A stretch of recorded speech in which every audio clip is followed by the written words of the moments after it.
Assalamualaikum warahmatullahi wabarakatuh.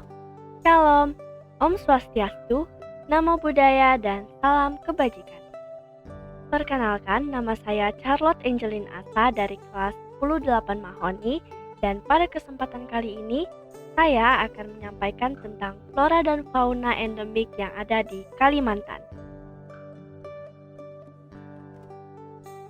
Yang pertama kita masuk ke flora, yaitu pohon ulin. Dalam bahasa Latin, pohon ulin disebut Euthideroxylon swageri. Ciri-ciri morfologi pada pohon ulin. Pohon ini memiliki kayu pohon yang keras dan kuat sehingga dikenal sebagai kayu besi atau iron wood. Selain itu, jenis kayu dari pohon ini awet dan tahan air, sehingga sangat diminati masyarakat, terutama sebagai bahan bangunan rumah, gedung, atau lainnya. Kelebihan pohon ulin. Kelebihan kayu ulin lainnya adalah memiliki ketahanan terhadap perubahan suhu, kelembaban udara, dan pengaruh air laut. Habitat pohon ulin. Pohon ulin dapat tumbuh di hutan primer dan sekunder, mulai dataran rendah hingga ketinggian 600 meter di atas permukaan laut. Pohon ini lebih suka tanah yang kering, berpasir, tanah liat, hingga bebatuan kapur. Umumnya, pohon ulin tumbuh berkelompok di antara sungai dan bukit yang berdekatan, dengan curah hujan tahunan rata-rata 2.500 hingga 4.000 mm. Kemudian kita masuk ke karakteristik pohon ulin, yaitu batang. Panjang batang bebas, cabang 5 hingga 20 meter, berdiameter 60 sampai 80 cm sampai 120 cm. Kemudian ada daun muda berwarna merah kecoklatan dan daun tua berwarna hijau. Kemudian ada bunga berwarna kuning hingga kehijauan bahkan putih. Selanjutnya ada kecambah. Perkecambahan biji ulin membutuhkan waktu cukup lama, yaitu sekitar 6 hingga 12 bulan. Dan yang terakhir ada biji. Dapat tumbuh pada tanah yang relatif kering, tanah berpasir dengan pH yang rendah, hingga bebatuan kapur.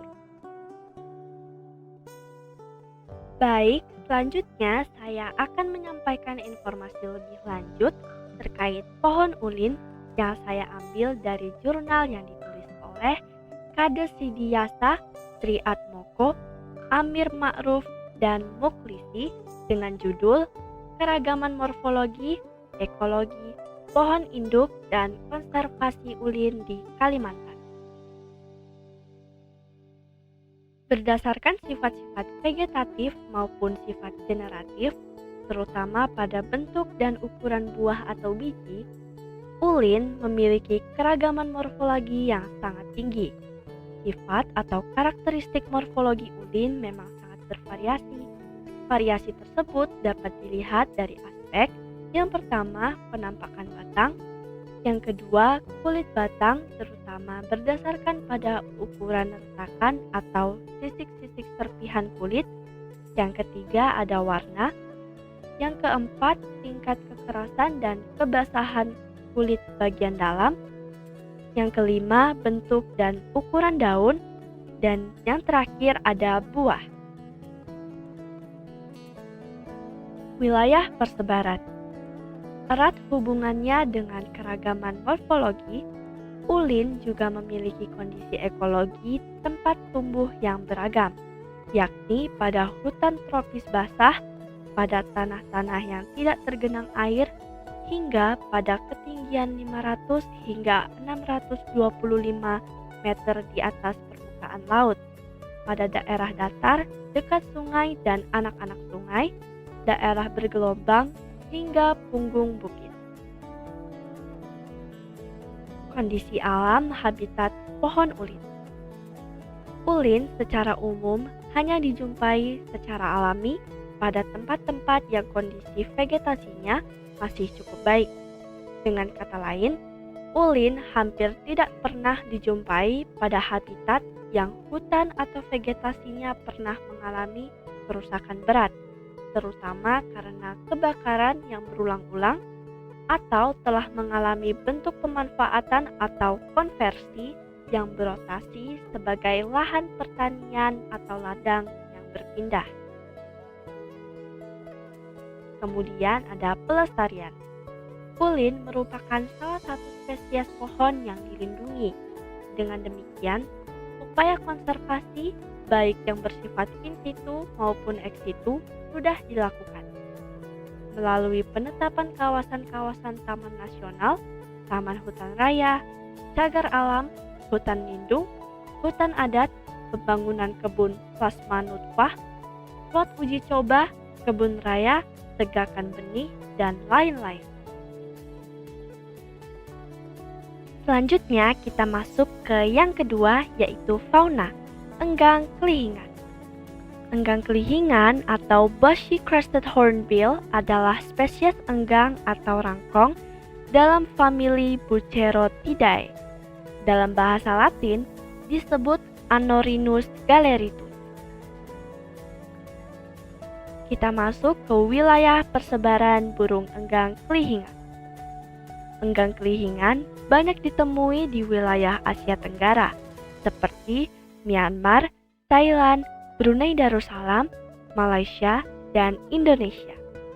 Di Indonesia sendiri, burung ini hidup di Pulau Sumatera dan Kalimantan, dengan mendiami hutan hujan tropis berkanopi rapat dan hujan gambut. Kemudian pasangan burung enggang. Enggang kelihingan bersifat monogami atau hanya memiliki satu pasangan selama hidupnya. Kemudian kita masuk ke ciri-ciri morfologi pada enggang kelihingan. Enggang kelihingan memiliki ciri fisik yakni panjang tubuh sekitar 60 hingga 70 cm dengan bulu di sekitar matanya berwarna putih, pada sayap dan punggungnya berwarna hitam, sedangkan pada perut hingga ekornya berwarna gradasi coklat tua keabuan. Dan yang terakhir ada karakteristik suara. Suara burung ini juga lebih vokal dan riuh dibandingkan dengan jenis rangkong lainnya. Kemudian saya akan menyampaikan informasi lebih lanjut terkait enggang kelihingan yang saya ambil dari jurnal yang ditulis oleh Chaidir Ali dengan judul Keanekaragaman Burung Rangkong atau Bucerotidae di Cagar Alam Rimbo Panti, Kabupaten Pasaman. Burung enggang kelihingan atau Anorhinus galeritus adalah spesies enggang atau rangkong dalam famili Bucerotidae.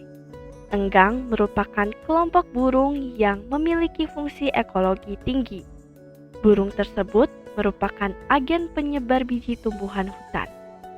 Enggang dikenal memiliki areal jelajah yang luas dan menunjukkan fluktuasi yang sangat signifikan dalam hal ruang dan waktu.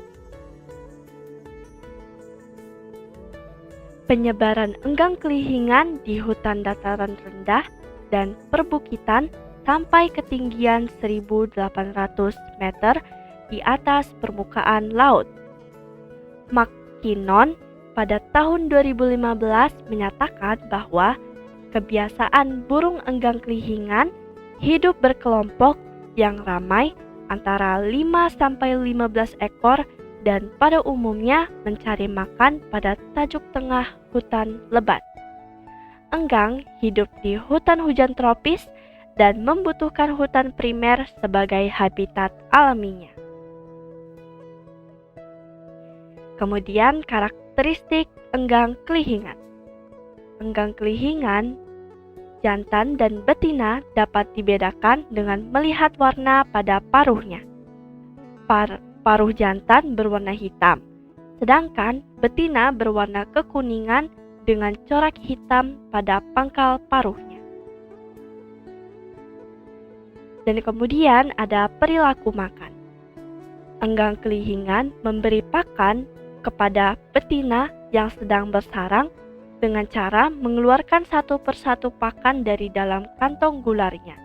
Kemudian memosisikan pakan ke ujung paruhnya untuk dimuntahkan ke sarang. Enggang kelihingan terkadang juga terlihat sudah memosisikan pakan di ujung paruhnya ketika datang dan langsung mengeluarkannya ke dalam sarang. Biasanya, hal itu terjadi ketika pakan yang dibawa berukuran cukup besar, misalnya pakan berupa belalang daun. Sekian presentasi dari saya. Mohon maaf jika ada salah kata dan semoga video ini bermanfaat. Wassalamualaikum warahmatullahi wabarakatuh. Shalom, Om Swastiastu dan Namo Buddhaya dan salam kebajikan.